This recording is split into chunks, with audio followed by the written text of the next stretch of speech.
저녁 7시. 여느 날과 다를 바 없이 찌개 냄새가 맴도는 부엌이었다. 딸 은주와 사위 준영이 퇴근하기 30분 전 나는 밥상을 닫고 갓 지은 밥을 밥솥에 담아두었다. 지난 30년 동안 이 집에서 내 손을 거치지 않은 일은 단 하나도 없었기에 나는 습관처럼 설거지통에 뜨거운 물을 틀고 있었다. 그때 현관문이 열리는 소리가 들렸고 그들이 왔구나 싶어 고개를 돌리려던 찰나 사위의 낮고 서늘한 목소리가 내 귓가를 파고들었다. 당신 아버님 말이야. 그냥 두 분이 조용히 살면 안 돼? 내 가족도 아니잖아, 솔직히. 왜 우리한테 자꾸 뭘 바라시는 건데? 뜨거운 물이 틀어져 있던 설거지통 속으로 내 손이 미끄러져 들어갔다. 그 말에 대한 반박이나 억울함보다는 드디어 터져 나왔구나 하는 담담한 인정만이 내 마음속을 가득 채웠다. 나는 아무 말도 하지 않고 수도꼭지를 잠갔다. 내 등 뒤로 두 사람이 사랑한다는 말과 함께 안방으로 들어가는 소리가 들렸다. 나는 이 집의 공기였다. 아무도 내가 듣고 있다는 사실조차 인지하지 못하는 투명한 존재. 저녁 식사 시간. 테이블 위에는 아무 일도 없었다는 듯 평화로운 풍경이 펼쳐졌다. 사위 준영은 깍듯했고 딸 은주는 내 젓가락 위에 가장 큰 고기를 올려주며 맛있지 않냐고 물었다. 나는 애써 미소 지으며 아주 맛있다고 너희도 많이 먹으라고 말했다. 하지만 내 눈은 사위 준영에게서 떨어지지 않았다. 준영은 깍두기를 집어 입에 넣으며 나와 시선이 마주쳤다. 그는 순간 눈빛이 흔들리는 듯 하더니 이내 능숙하게 미소를 지었다. 그는 말했다. 장모님, 이번에 저희 시댁 쪽 어머님 팔순 여행 가시잖아요. 그때 저희 집은 비는데 장모님께서 혼자 계시는 건 좀 그러니 저희 집에서 주무시다가 저희 냉장고에 있는 반찬들 좀 챙겨 드세요. 은주도 거들었다. 맞아, 엄마. 우리 없어도 혼자 밥 굶지 말고 꼭 여기서 지내. 이모한테 말씀드려서 반찬 좀 보내달라고 할까? 반찬 좀 챙겨 드세요. 그는 나를 집을 지키고 냉장고를 비워주는 사람으로만 여기는 걸까? 나를 배려하는 겉모습 속에서 우리 가족의 공간과 장모님을 철저히 분리하고 있는 것이 느껴져 목이 메었다. 밥을 씹는 동안 눈물이 울컥 치솟았지만 나는 꾹 눌러 참았다. 이게 다 내 돈이 없기 때문일까? 식사를 마친 후 나는 습관처럼 설거지를 하기 위해 주방으로 향했다. 준영은 소파에 앉아 텔레비전을 켰고 은주는 휴대폰으로 여행 짐을 싸는 목록을 확인했다. 가족의 중심에 있어도 나는 늘 혼자였다. 그들이 여행을 떠나기 전날 밤 나는 30년 전 친정어머니께 물려받은 자개장이 놓인 작은 방으로 향했다. 이 자개장은 이 집에서 내가 유일하게 마음을 기대는 공간이었다. 나는 조용히 자개장 문을 열었다. 화려하지만 낡은 자개장 안쪽 깊숙한 서랍에는 두 개의 통장이 있었다. 하나는 딸 은주가 매달 생활비를 넣어주는 통장이었고 다른 하나는 30년 전 친정어머니가 내가 혼자 설 수 있는 마지막 보험이라며 손에 쥐어주셨던 낡은 통장이었다. 나는 낡은 통장을 꺼내 들었다. 누렇게 변색된 통장 표지를 쓸어내렸다.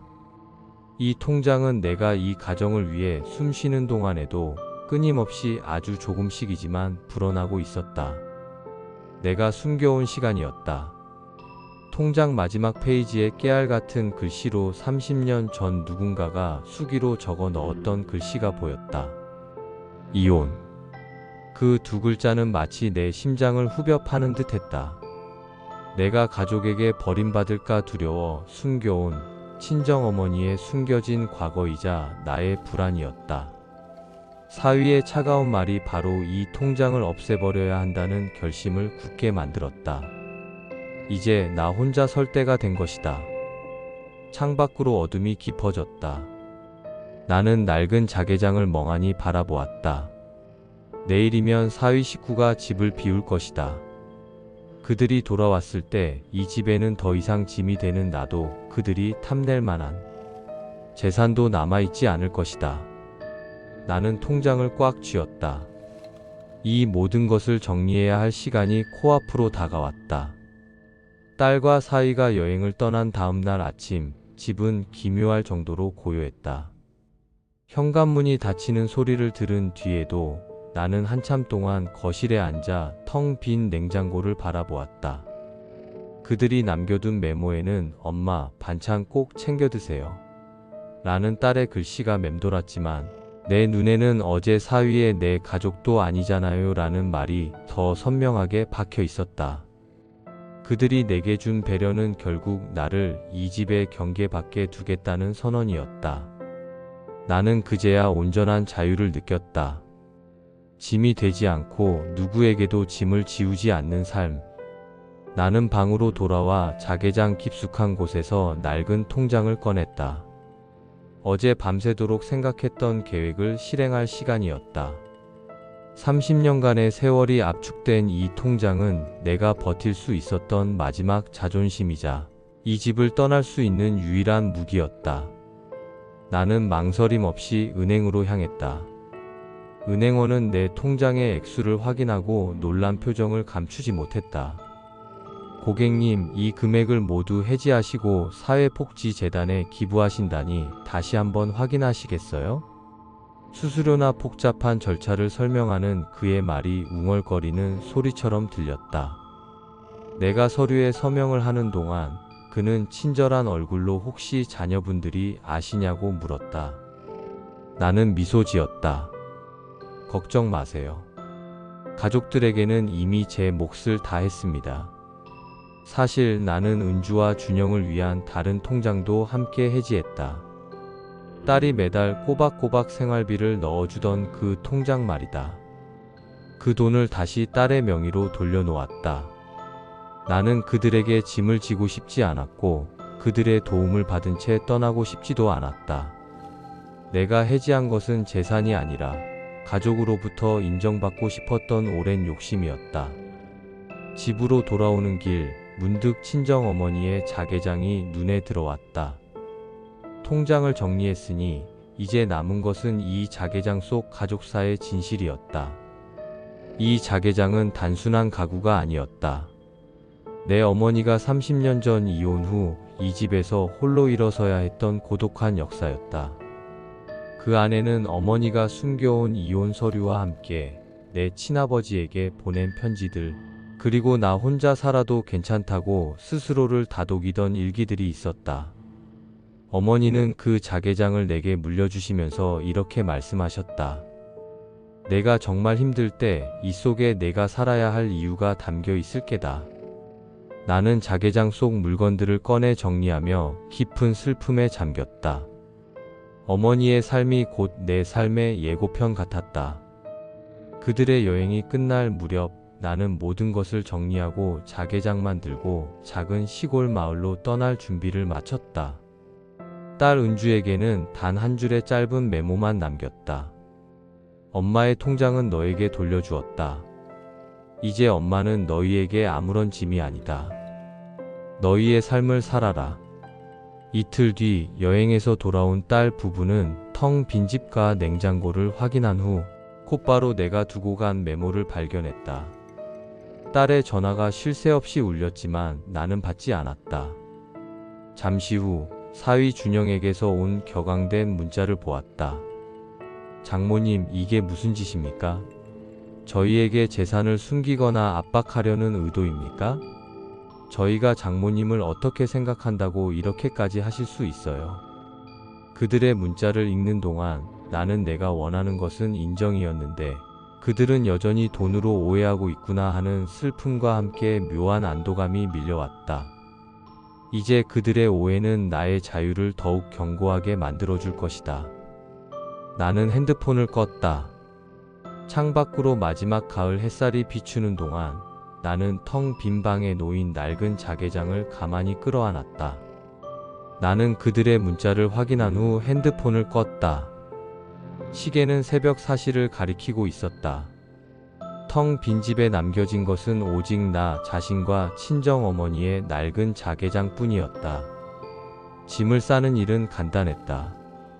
내 옷가지 몇 벌과 어머니의 유품, 그리고 그동안 가족들에게 받았던 편지 몇 통이 전부였다. 30년을 살아온 집을 떠나면서도 내 짐은 단출하기 그지없었다. 새벽 공기를 가르며 미리 불러둔 용달차에 자개장을 실었다. 기사 아저씨는 어머니, 다른 살림은 다 두고 가시고 이것만 가져가시는 거냐고 물었다. 나는 그저 미소 지을 뿐이었다. 이 자개장만이 내 지난 세월의 무게이자 내가 짊어져야 할 마지막 짐이었다. 새벽녘에 도착한 시골 마을의 작은 집은 오랜 비움 끝에 축축하고 낡아 있었다. 하지만 창밖으로 보이는 푸른 들판과 고요함은 내게 새로운 평온을 주었다. 자개장을 방 한쪽에 옮겨놓고 나는 흙이 묻은 낡은 방바닥에 주저앉았다. 이제야 짐을 풀었구나. 평생 짊어지고 살았던 가족이라는 짐을 내려놓으니 몸이 깃털처럼 가벼워지는 것을 느꼈다. 하지만 내 마음의 고립은 더욱 깊어졌다. 딸 은주는 내 부재를 확인하고 내게서 온 메모와 돌려받은 통장 잔액을 보며 배신감에 휩싸인 듯했다. 그녀는 내게 끊임없이 분노의 찬 문자를 보냈다. 엄마, 왜 저희를 믿지 못했어요? 저희를 돈 때문에 떠난 거라고 오해하게 만드시는 이유가 뭐예요? 나는 그 문자를 읽으며 너희는 결국 나를 돈으로만 봤구나 하는 슬픔에 잠겼다. 나는 답장하지 않았다. 이 상황을 해결하거나 나를 지키기 위한 나의 결심은 침묵이었다. 홀로 남겨진 도시의 집에서 딸 부부는 혼란을 겪고 있었다. 냉장고에 먹을 것이 없어지자 그들은 비로소 나의 부재를 깨닫기 시작했다. 특히 사위 준영은 죄책감과 분노가 뒤섞인 표정이었다고 나중에 은주를 통해 전해 들었다. 그는 내가 자신들의 가정 경제에 압력을 넣고 있다고 오해했고 그 오해는 나와 가족 간의 관계를 더욱 악화시켰다. 나는 그저 창밖의 풍경을 바라보며 며칠을 보냈다. 고요한 고립 속에서 나는 비로소 나 자신을 찾기 시작했다. 나를 위협하는 것은 더 이상 가족의 차가운 말이나 인정받지 못하는 외로움이 아니었다. 오직 내 마음의 평화만이 중요했다. 시골 생활이 시작된 지 한 달. 나의 고립은 어느새 평온으로 바뀌어 있었다. 나는 밭일을 돕고 동네 할머니들과 함께 장을 보며 새로운 일상을 만들었다. 그 속에서 뜻밖의 동반자를 만났다. 바로 이곳에 살고 있던 오래된 친정친구 정옥이었다. 정옥은 나의 이혼 사실과 친정어머니의 과거를 아는 유일한 사람이었다.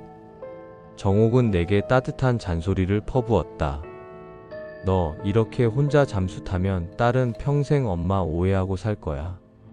내가 재산 때문에 토라졌다고 생각할 거라고. 나는 말했다. 그렇게 생각해도 괜찮아. 그들이 돈 때문에 나를 오해해야만 나는 이 고독 속에서 자유로울 수 있어. 정옥은 내 자개장 속 친정어머니의 편지 묶음을 보았다. 내 어머니가 이혼하고 이 자개장만 들고 나섰을 때 얼마나 외로웠겠니? 너는 그 길을 그대로 따라가고 있구나. 정옥의 눈물 어린 말은 내 마음을 흔들었다. 나의 침묵이 딸 은주에게는 또 다른 상처가 될 수 있음을 깨달았다. 어느 날 정옥은 몰래 딸 은주에게 전화를 걸었다. 내 엄마 돈 때문에 너희를 떠난 게 아니야. 오래된 병 때문이야. 혼자 조용히 마무리하고 싶어 해. 이 거짓말은 은주에게 충격과 혼란을 주었다. 은주는 내게 재산을 돌려받은 것에 대한 분노와 오해, 대신 엄마에게 무슨 일이 생긴 건 아닐까 하는 새로운 두려움을 느끼기 시작했다. 은주는 사위 준영과 상의했다. 준영은 여전히 나를 경제적 압박의 주체로 오해했지만 은주의 눈물을 보며 양심의 가책을 느꼈다. 그는 나를 찾기 위해 이곳저곳 수소문하기 시작했다. 나를 향한 준영의 행동은 걱정보다는 의무감에 가까웠지만 그들의 관계에 새로운 균열이 생기고 있었다. 나는 멀리서 그들이 움직이는 소식을 들으며 이 고독한 결심이 가족들에게는 예상치 못한 변화를 가져오고 있음을 느꼈다. 나를 찾아 시골 마을까지 찾아온 것은 다름 아닌 사위 준영이었다. 그는 며칠 동안 마을 주변을 맴돌다 결국 내가 사는 작은 집 앞에 섰다. 나는 문 밖으로 그의 그림자를 보았지만 문을 열지 않았다. 결국 그는 내가 잠시 자리를 비운 사이 짐을 내릴 때 잊고 두고 간 친정어머니의 낡은 편지 묶음을 발견했다. 그 낡은 통장의 잔액 기록과 함께 편지 속에는 30년 전 이혼 후 친정어머니가 느꼈던 경제적 불안과 자녀에게 짐이 될까? 두려워 숨겨야 했던 세월의 기록이 고스란히 담겨 있었다. 준영은 그 자리에서 편지를 읽었다. 나는 딸에게 짐이 되지 않기 위해 이 돈을 모은다. 내 딸이 나와 같은 외로움을 겪지 않도록 마지막 자존심이 되어줄 돈이다. 준영은 그제야 내가 재산을 기부한 행위가 복수나 압박이 아니라 짐이 되지 않겠다는 처절한 외침이었음을 깨달았다. 그는 편지를 쥔 채 고개를 숙였다. 과거 자신의 어머니에게 경제적인 문제로 날카로운 말을 내뱉었던 자신의 행동과 장모님의 외로움이 겹쳐 보였다. 그는 내가 느꼈을 모욕감과 절망을 비로소 이해하기 시작했다. 나의 침묵은 오해를 낳았지만 그 침묵 뒤에 숨겨진 진심은 결국 가족사의 진실을 통해 준영에게 전달되었다. 그는 자신과 은주가 나를 돈과 도움이 필요한 노인으로만 봤다는 사실에 깊은 후회와 자괴감을 느꼈다. 그가 나를 내 가족이 아니잖아요 라고 말했을 때 나는 이미 스스로를 가족에게 짐이 되지 않는 존재로 지워버렸던 것이다. 준영은 집으로 돌아가지 않았다. 그는 집 주변을 서성이다. 내가 외출해서 돌아오는 모습을 보았다. 그는 숨지 않았다. 우리는 마주섰고 오랜 침묵이 우리 사이를 감쌌다. 그의 눈빛은 더 이상 차갑지 않았다. 후회와 이해, 그리고 죄책감이 뒤섞여 흔들리고 있었다. 준영은 나를 발견한 후에도 도시로 돌아가지 않았다. 그는 내가 사는 집 근처 민박집에 머물렀다. 그는 나에게 다가오지 않았고 멀리서 밭일을 하거나 홀로 걷는 나를 지켜보기만 했다. 나는 그 시선을 느꼈지만 여전히 침묵을 지켰다. 나의 침묵은 그에게 속죄의 시간을 주고 싶었기 때문이었다. 그날 밤 시골 마을에 매섭고 건조한 바람이 불었다. 나는 낡은 집에 홀로 누워 깊은 잠에 빠져 있었다. 그런데 새벽 2시쯤 코끝을 찌르는 매캐한 연기와 함께 타닥타닥 나무 타는 소리가 들렸다. 낡은 시골집에 전기 누전으로 인한 화재가 발생한 것이다. 나는 순간적으로 몸을 일으켰지만 이미 불길이 방 한쪽을 집어삼키고 있었다. 가장 먼저 생각난 것은 자개장이었다. 자개장 속에는 친정어머니의 유품과 함께 딸 은주에게 줄 마지막 편지가 들어 있었다. 나는 불길 속에서 자개장을 끌어안고 밖으로 나오려 했었다. 바로 그때 밖에서 나의 이름을 절규하듯 부르는 사위 준영의 목소리가 들렸다. 준영은 늦은 밤까지 잠들지 못하고 내 집 근처를 서성이던 중 연기를 발견하고 달려온 것이었다. 준영은 망설임 없이 불길 속으로 뛰어들었다. 그는 나를 부축했고 무거운 자개장을 함께 끌어냈다. 불길에 그을린 자개장을 껴안은 채 마당에 쓰러진 나는 극도의 절망과 배신감이 아닌 사위의 진심, 어린 행동에 묘한 안도감을 느꼈다. 잠시 후 딸 은주가 도착했다. 소식을 듣고 급히 달려온 그녀는 불길과 연기, 그리고 그 속에 있는 우리를 보았다. 은주는 내가 돈 때문에 자신들을 떠났다고 오해했지만 이 최악의 순간에 엄마를 잃을지도 모른다는 진짜 두려움과 마주쳤다. 그녀는 눈물과 콧물을 쏟아내며 내게 달려왔다. 엄마, 엄마, 제발. 불길이 꺼진 후 나는 자개장을 끌어안은 채 멍하니 밤하늘을 바라보았다. 재산보다, 오해보다 더 중요한 것은 가족의 생명과 진심임을 깨닫는 순간이었다. 화재로 인해 작은 집은 완전히 전소되었지만 나는 무사했다. 그리고 불길 속에서 간신히 건져낸 자개장은 까맣게 그을렸지만 굳게 닫힌 문 덕분에 그 안의 내용물은 온전했다. 딸 은주와 사위 준영은 나를 극진히 간병했다. 그들의 간병은 더 이상 의무가 아니었다. 이제는 진정한 사랑과 후회에서 우러나오는 것이었다. 나는 그들에게 자개장을 열어보라고 했다.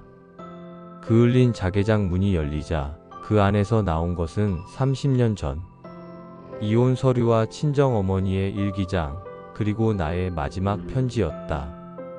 은주와 준영은 그 모든 것을 읽었다. 내가 왜 재산을 정리했는지, 왜 그들에게서 멀어졌는지, 나의 모든 희생과 고독이 그들에게 폭발적인 진실로 전달되었다. 특히 준영은 어머니가 내 가족이 아니잖아요 라는 자신의 말 때문에 이 모든 일을 버렸음을 깨닫고 무릎을 꿇었다. 준영의 혼잣말 나는 내가 합리적이라 생각했지만 결국 돈과 효율만 따지는 냉정한 사람이었다. 장모님의 30년 세월을 고작 돈으로 판단했다니 내가 한 짓이었다. 내가 이 가정을 깨뜨릴 뻔했다. 은주 눈물을 닦으며 엄마, 왜 말 안 했어? 엄마가 그렇게 힘든 세월을 보내고 우리한테 짐이 될까봐. 나는 엄마의 희생을 당연하게 생각했어. 미안해, 엄마. 정말 미안해. 나는 그들의 진정한 눈물을 보았다. 이제야 인정받는구나 하는 안도감이 밀려왔다. 동시에 너무 늦었나 하는 아쉬움과 이 나이에 이 모든 것을 다시 설명해야 했나 하는 복합적인 감정이 나를 짓눌렀다. 나는 말했다. 너희에게 짐이 되지 않겠다는 엄마의 마지막 약속이었다.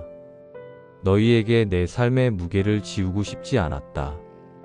그날 밤 모든 오해가 풀렸다. 내가 원했던 것은 돈이 아니라 엄마로서 그리고 한 여성으로서의 인정이었음이 명확해졌다. 가족 구성원들은 나에게 진심으로 용서를 구했고 나는 그들의 진심을 받아들였다. 모든 것이 밝혀진 후 나는 딸 부부와 함께 도시로 돌아왔다. 그들은 나에게 가장 햇볕이 잘 드는 방을 내주었고 사위 준영은 매일 아침 내게 따뜻한 차를 끓여주었다. 그들의 태도는 완전히 달라져 있었다. 나를 짐이 아닌 가족의 일부로 대했다. 하지만 나는 이미 고독 속에서 얻은 평온을 놓치고 싶지 않았다. 나는 그들에게 말했다. 너희들의 마음은 알겠다. 하지만 엄마는 이제 엄마 자신의 삶을 살고 싶다. 짐을 내려놓고 혼자 살아보니 이 나이에도 새로운 시작이 가능하다는 것을 알게 되었다. 딸 은주는 눈물을 글썽였지만 나의 결정을 존중했다. 사위 준영은 내게 진심으로 사과하며 나의 결정이 복수가 아닌 자아 찾기임을 이해한다고 말했다. 나는 화재로 그을렸지만 간신히 복원된 자개장을 가지고 다시 혼자 살 작은 아파트로 이사했다. 자개장 속에는 이제 친정어머니의 유품과 함께 딸 부부의 따뜻한 편지와 사위의 진심이 담긴 선물이 들어 있었다. 자개장은 더 이상 고독의 상징이 아니었다. 그것은 세대를 초월한 이해와 화해라는 새로운 가족의 역사를 품은 작은 수행처가 되었다. 나는 아침 햇살이 드는 작은 창가에 앉아 차를 마신다. 늦게나마 가족에게 진정한 인정을 받았다는 안도감이 크지만 내 삶의 가장 찬란한 순간을 그들과 함께 나누지 못했다는 아쉬움도 여전히 마음속에 남아있다. 그러나 후회는 없다. 나는 이제 김수님이라는 온전한 한 사람으로 살아가고 있다. 나는 창밖을 바라보며 나지막이 속삭인다. 늦었지만 이제야 나를 안아주는 가족의 품을 보았으니 나의 이 고독한 결심은 가장 잘한 일이었다. 내 인생의 마지막 장은 나의 선택과 가족의 사랑으로 새롭게 채워지고 있었다.